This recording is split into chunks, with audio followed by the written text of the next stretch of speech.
आज के टाइम में हुनर यानी कि टैलेंट का महत्व बेहद बढ़ गया है। यह केवल रोजगार पाने का माध्यम ही नहीं है, बल्कि आत्मनिर्भर बनने और अपने सपनों को साकार करने का सबसे महत्वपूर्ण साधन भी है। आजकल के सोशल मीडिया पे न जाने कितने ऐसे लोग हैं जो अपनी जिंदगी को पूरी तरीके से बदल चुके हैं। वो फिर चाहे यूट्यूब हो, फेसबुक हो, इंस्टाग्राम हो या फिर अलग अलग प्लेटफॉर्म हो, हर प्लेटफॉर्म पे लोग अपने अपने टैलेंट्स को दिखाकर, अपने हुनर को दिखाकर आज लाखों रुपए बना रहे हैं और अपना नेम फेम सब कुछ कमा रहे हैं। डियर फ्रेंड्स, हुनरबाज बनने के लिए न केवल मेहनत की आवश्यकता होती है, बल्कि सही दिशा, समर्पण और सीखने की ललक भी बहुत जरूरी है। आइए इस वीडियो में हम जानते हैं कि आप कैसे एक हुनरबाज बन सकते हैं। आज की इस वीडियो में मैं ऐसे कुछ महत्वपूर्ण नियम लेकर आया हूं, जिसे जानने के बाद आप अपने अंदर के हुनर को पहचान सकते हैं, अपने अंदर के टैलेंट को पहचान सकते हैं और आप भी अपनी जिंदगी में एक सफल इंसान बन सकते हैं और आप भी आज के इस युग में, इस सोशल मीडिया के युग में अपना एक नाम बना सकते हैं। नियम नंबर 1, अपने जुनून को पहचानें। हर व्यक्ति में कोई ना कोई विशेषता होती है। हर एक इंसान के अंदर कोई ना कोई एक टैलेंट जरूर होता है। सबसे पहला कदम है कि आप अपनी रुचि और क्षमता को पहचानने की कोशिश करें। आपको लिखना पसंद है या आपको कला, संगीत, नृत्य, डांस, खेल या तकनीकी क्षेत्र में रुचि है। अपने भीतर की रुचियों और क्षमताओं का मूल्यांकन करें, उन्हें पहचानने की कोशिश करें। अब बात करते हैं कि अपने अंदर के टैलेंट को कैसे पहचानें। तो इन 3 नियमों को याद रखें। पहला, उन कार्यों की सूची बनाएं जिन्हें आप बिना थके लंबे समय तक कर सकते हैं और बोर नहीं होते। दूसरा, अपने दोस्तों और परिवार से पूछें कि आपके किस गुण की तारीफ हो, यानी कि आपके परिवार के लोग या फिर समाज के लोग या फिर आपके दोस्त या पड़ोसी आपके ऐसे किस टैलेंट की तारीफ करते रहते हैं। तीसरा, नई चीजों को आजमाएं और देखें कि आपको किसमें अधिक मजा आता है। ऐसा करके आप अपने अंदर के छिपे कलाकार को निखार सकते हैं और एक हुनरबाज बन सकते हैं। दूसरा नियम, सही दिशा में प्रशिक्षण लें। यानी आप अगर सही दिशा में ट्रेनिंग लेते हैं तो आप एक हुनरबाज अवश्य बन सकते हैं। हुनर को निखारने के लिए प्रशिक्षण आवश्यक है। विदाउट ट्रेनिंग आप अपनी जिंदगी में एक हुनरबाज या टैलेंटेड व्यक्ति नहीं बन सकते। आजकल कई ऑनलाइन और ऑफलाइन कोर्स उपलब्ध हैं जो आपको अपने चुने हुए क्षेत्र में माहिर बना सकते हैं। वो फिर चाहे किसी भी कैटेगरी में आप देख लें। आप डांस करना चाहते हैं, आप संगीत सीखना चाहते हैं, आप लिखना चाहते हैं, आप बोलना चाहते हैं, आपके अंदर अलग अलग प्रकार का जो भी टैलेंट है, हर एक टैलेंट आज इस मार्केट में ऑफलाइन एंड ऑनलाइन दोनों उपलब्ध है। उससे ट्रेनिंग लें और अपनी जिंदगी में सीख कर आगे बढ़ें। बात करते हैं ट्रेनिंग के क्या क्या विकल्प हो सकते हैं। पहला विकल्प, सरकारी योजनाओं के तहत चलने वाले स्किल डेवलपमेंट प्रोग्राम्स में भाग लें। यानी कि सरकार भी आपके स्किल को बढ़ाने के लिए समय समय पर एक प्रोग्राम्स करती है, जिसमें आप हिस्सा लेकर अपने स्किल को निखार सकते हैं और आगे बढ़ सकते हैं। दूसरा, ऑनलाइन प्लेटफॉर्म, जैसे बहुत सारे ऐसे प्लेटफॉर्म्स हैं, उसमें आप हिस्सा लेकर अपने आप को एक सफल इंसान बना सकते हैं, अपने टैलेंट को निखार सकते हैं। तीसरा, अपने क्षेत्र के विशेषज्ञों और मेंटर से मार्गदर्शन प्राप्त कर सकते हैं। ऐसा करके आप अपनी जिंदगी में सही दिशा में अपनी ट्रेनिंग ले सकते हैं और आगे बढ़ सकते हैं। नियम नंबर 3, अनुशासन और समय प्रबंधन का पालन करें।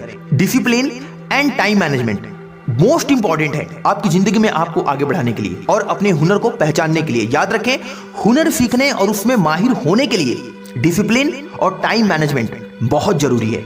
एक स्पष्ट लक्ष्य बनाएं और उसे प्राप्त करने के लिए अपनी योजनाएं बनाएं। अगर आपको डिसिप्लिन या टाइम मैनेजमेंट नहीं आता तो इन 3 नियमों को अपनाएं। पहला नियम, रोजाना एक निश्चित समय अपने हुनर को सुधारने के लिए निर्धारित करें। आप यह तय करें कि आप दिन के किस समय में आप अपने हुनर को सुधारने का प्रयास कर सकते हैं। वो चाहे सुबह का हो, दोपहर का हो, शाम का हो, रात का हो, चाहे जब भी, वो समय आपके ऊपर डिपेंड करता है। दूसरा, छोटे छोटे लक्ष्यों को पूरा करते जाएं। याद रखें कि अकेला पहाड़ खोदा नहीं जा सकता, उखाड़ा नहीं जा सकता, तोड़ा नहीं जा सकता, पर उसको छीनी हथौड़ी की मदद से छोटे छोटे टुकड़े करके दशरथ मांझी की तरह एक रोड बनाई जा सकती है। तीसरा नियम, समय का सही उपयोग करने के लिए टू डू लिस्ट बनाएं। यानी कि आप अपने पूरे दिन को किस किस कामों में करना चाहते हैं उसका एक लिस्ट बनाएं और हर एक काम में अपना समय बांट दें। नियम नंबर 4, प्रैक्टिस और निरंतरता। Practice and consistency is a most important and powerful technique for success in your life. इसे अपनाकर आप अपने टैलेंट को और ज्यादा निखार सकते हैं। Practice makes a man perfect, ये कहावत हर क्षेत्र में लागू होती है। जो भी हुनर आप सीख रहे हैं उसमें नियमित अभ्यास करें। अगर आप नियमित अभ्यास करते हैं तो आपको ये 3 लाभ अपनी जिंदगी में देखने को मिलेगा। पहला लाभ, आत्मविश्वास बढ़ेगा। आपका सेल्फ कॉन्फिडेंस बढ़ जाएगा और आप पूरे कॉन्फिडेंस के साथ अपने किसी भी काम को कर पाएंगे। दूसरा, गलतियों को सुधारने का मौका मिलेगा अगर आप प्रैक्टिस करते हैं तो। तीसरा, नए नए विचार और तकनीकें विकसित होती हैं अगर आप बार बार प्रैक्टिस करते हैं। नियम नंबर 5, जो आपके टैलेंट को निखारने में, आपके अंदर की रुचि को निखारने में आपकी मदद करेगा। आलोचनाओं को स्वीकार करें। देखिए भैया, ये सबसे इंपॉर्टेंट टॉपिक है। जब भी आप अपनी जिंदगी में कुछ करने जाते हैं ना, तो लोग आपके ऊपर उंगली उठाना शुरू कर देते हैं। एक कहावत तो आपने भोजपुरी में सुनी ही होगी कि बड़बड़ जानी बहुत जान, गधवा पूछे कितना पानी। तो भैया देखो, जब भी आप अपनी जिंदगी में कुछ नया करने जाते हैं तो लोग हमेशा आपके ऊपर आलोचना करते हैं, आपके ऊपर उंगली उठाते हैं।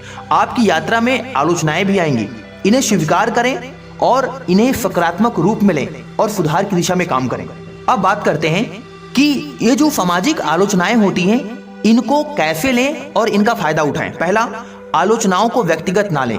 यानी कि यदि कोई व्यक्ति आपकी बुराई कर रहा है, आपकी आलोचना कर रहा है, तो उसको आप व्यक्तिगत ना लें, पर्सनल ना लें, दिल पर तो कभी ले ही ना, क्योंकि आप सीख रहे हैं और सीखने वाला इंसान अपनी जिंदगी में गलतियां करता है, लोगों की आलोचनाओं को सुनता है और जो लोग आलोचना करते हैं एक दिन वही उसके फैन बन जाते हैं। दूसरा, यह समझें कि आपकी उन्नति के लिए है, हमेशा इसको पॉजिटिव वे में लें। जब जब इंसान पर उंगली उठी है तब तक इंसान इतिहास रचाए। तीसरा, उन पहलुओं पर काम करें जो आलोचनाओं में बताए गए हैं। यानी कि जो इंसान आपकी आलोचना कर रहा है, जिन बात के लिए आलोचना कर रहा है, उन चीजों को आप करें और देखें कि क्या सच में मेरे अंदर वो कमी है और उसको सुधारने का प्रयास करें। जब इंसान की आलोचना होती है तभी इंसान अपनी जिंदगी में आगे बढ़ता है।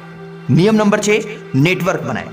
एक अच्छा नेटवर्कर ना केवल आपको मोटिवेट करता है बल्कि आपको एक नए अवसरों से भी जोड़ता है। समान रुचियों वाले लोगों से संपर्क बनाए रखें और अपनी जिंदगी में आगे बढ़ते रहें। अब बात करते हैं कि नेटवर्किंग कैसे करें, यानी कि कैसे आप अपने आप की पहचान बना सकते हैं और लोगों के बीच अपनी वैल्यू इंक्रीज कर सकते हैं। इसके लिए आप 3 नियम अपनाएं। पहला, सोशल मीडिया प्लेटफॉर्म का उपयोग करें। दूसरा, सेमिनार और वर्कशॉप में भाग लें। तीसरा, पेशेवर समुदायों में शामिल हों। यानी कि आप घर में बैठकर कुछ भी नहीं सीख सकते, इसके लिए आपको टाइम टू टाइम बाहर जाना होगा, लोगों के बीच बैठना होगा और उनसे सीखना होगा। नियम नंबर 7, जो आपके टैलेंट को निखारने में आपकी मदद कर सकता है, वो है खुद पर विश्वास रखें। Believe in yourself. याद रखिए, हुनरबाज बनने की राह में आत्मविश्वास आपकी सबसे बड़ी ताकत होती है, सबसे बड़ा पावर होता है। कठिनाइयों के बावजूद आप अपने आप पर विश्वास रखें। जिंदगी में चाहे आप कितनी ही बार क्यों ना हार जाएं, परंतु अपने विश्वास को खोने ना दें। अपने आत्मविश्वास को बढ़ाने के कुछ 3 महत्वपूर्ण उपाय हैं जिन्हें आप अपनी जिंदगी में अपना सकते हैं और अपने सेल्फ कॉन्फिडेंस को स्ट्रॉन्ग कर सकते हैं। पहला, अपनी छोटी छोटी सफलताओं का जश्न मनाएं। याद रखें, आपने अपनी जिंदगी में कोई ना कोई सफलता हासिल जरूर की होगी। उन सफलताओं को याद करें और उनका जश्न मनाएं, खुश रहें। दूसरा, सकारात्मक सोच बनाए रखें। पॉजिटिव थिंकिंग आपकी जिंदगी को पूरी तरीके से बदल सकती है। साला जो होना है हो गया, अब जो हो रहा है अच्छा ही हो रहा है। तीसरा, आत्मसंदेह को दूर करने के लिए प्रेरणादायक किताबें पढ़ें। यानी कि आपको सेल्फ डाउट है तो भैया देखो, मोटिवेशनल बुक्स पढ़ो, मोटिवेशनल वीडियोस देखो, मोटिवेशनल स्पीच सुनो, आपकी जिंदगी बदल जाएगी। और अगर आप अभी तक हमारे चैनल पर नए हैं तो भैया इस चैनल पर मैंने तो ना जाने कितने अनगिनत वीडियो अपलोड कर दी जो आपके आत्मविश्वास को बढ़ाने में आपकी हेल्प कर सकती है। तो नए हैं तो सब्सक्राइब करें और बेल आइकन की घंटी को दबाएं। नियम नंबर 8, तकनीकी ज्ञान का उपयोग करें। टेक्नोलॉजी भैया आपकी जिंदगी को बदल रही है, समाज की जिंदगी को बदल रही है, इस पूरी दुनिया को बदल रही है। आज के डिजिटल युग में तकनीकी ज्ञान आपकी सफलता को दोगुना कर सकता है। अब बात की है तकनीकी ज्ञान पे, तो चलिए जानते हैं कि तकनीकी ज्ञान का हमारे जीवन में क्या क्या महत्व है। पहला महत्व, अपने काम को डिजिटल प्लेटफॉर्म पर प्रमोट कर सकते हैं। दूसरा, नई तकनीकों को सीखकर अपने हुनर में एक नयापन ला सकते हैं। और तीसरा, वैश्विक स्तर यानी कि ऑल वर्ल्ड पर अपने टैलेंट को प्रदर्शित कर सकते हैं। ये पावर होता है सोशल मीडिया या फिर टेक्नोलॉजी का, तकनीकी का। नियम नंबर 9, छोटे कदमों से शुरुआत करें। देखो भैया, बड़ी सफलता छोटे छोटे स्टेप से हासिल की जाती है। कोई भी बड़ा लक्ष्य एक दिन में पूरा नहीं होता। छोटे छोटे कदम उठाकर अपनी यात्रा शुरू करें। अब कैसे शुरू करें, इन 3 नियमों से जानें। पहला, शुरुआत में आसान लक्ष्यों पर ध्यान दें। और दूसरा, धीरे धीरे कठिन कार्यों को अपनाएं। एंड तीसरा, अपनी प्रगति को मापें और उसे सुधारें। याद रखें, इन महत्वपूर्ण नियमों का पालन करके आप अपने अंदर के टैलेंट को निखार सकते हैं, अपने अंदर के हुनर को पहचान सकते हैं। नियम नंबर 10 जो बहुत इंपॉर्टेंट है और वो है असफलताओं से सीखें। फेलियर्स आपकी जिंदगी में आपको तोड़ने नहीं बल्कि आपको अंदर से मजबूत बनाने आते हैं। याद रखें, हुनरबाज बनने की राह में असफलताएं आ सकती हैं, इन्हें अपनी सफलता का सीढ़ी बनाएं। अब कैसे असफलता से सीखें, आइए जानते हैं। पहला, अपनी गलतियों का विश्लेषण करें, यानी कि आप जो भी मिस्टेक्स कर रहे हैं आप उनका एनालिसिस करें और उन पर सुधार करने की कोशिश करें। दूसरा, फिर से कोशिश करें लेकिन इस बार नई रणनीति के साथ करें। याद रखें, अगर आप किसी भी कार्य में एक बार असफल हो चुके हैं तो दोबारा उस कार्य को शुरू करें, परंतु उस नियम को बदल दें। तीसरा, याद रखें कि हर असफलता एक नया सबक देती है। डियर फ्रेंड्स, हुनरबाज यानी कि टैलेंटेड बनने की प्रक्रिया आसान नहीं है, लेकिन यह असंभव भी नहीं है। एक बार अगर आप अपने टैलेंट को पहचान लिए ना, तो सारा इस दुनिया पर राज करोगे। सही दृष्टिकोण, मेहनत और सेल्फ कॉन्फिडेंस के साथ आप अपनी मंजिल तक पहुंच सकते हैं। सबसे महत्वपूर्ण बात यह है कि कभी भी हार ना माने और निरंतर अपने लक्ष्य की ओर बढ़ते रहें। हर कदम आपको अपने सपनों के करीब ले जाएगा। जय हिंद, वंदे मातरम।